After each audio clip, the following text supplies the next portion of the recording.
For today's video mga ka-idol, tara samahan niyo po kami magsimba. Tayo po ay babawas na muna tayo ng kasalanan mga ka-idol kasi punong-puno na po yung kasalanan po natin. Kaya magbabawas po tayo mga ka-idol.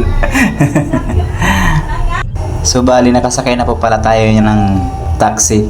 Medyo matraffic po ngayon kasi araw po ng simba at saka Friday po ngayon mga ka-idol. So bali yung gagawin po natin pagkatapos po natin magsimba mga ka-idol is kakain po tayo sa Mang Inasal. Syempre kasama po natin yung pamangkin ko saka yung kapatid ko.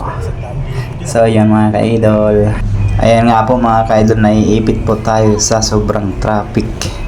Kaya medyo natagalan po tayo makapunta ng Quiapo mga ka-idol. Shout out po sa lahat po ng mga followers ko po dyan sa walang sawa sa pagsuporta sa mga ina-upload ko pong mga video. Thank you very much po sa inyo lahat sa pagsusuporta. Sana hindi po kayo magsawa sa pagsuporta sa mga ina-upload ko pong video. And God bless us all followers. Ayan nga po mga ka-idol, medyo malapit-lapit na rin po tayo sa Quiapo kasi nandito na po tayo sa may LRT banda mga ka-idol.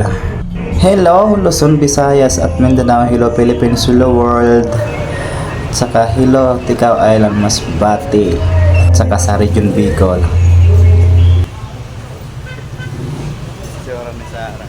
Bale, nandito na po pala tayo sa Quiapo mga ka-idol. So yun, napakarami pong mga tao. Talagang araw po talaga ng simba kasi Friday.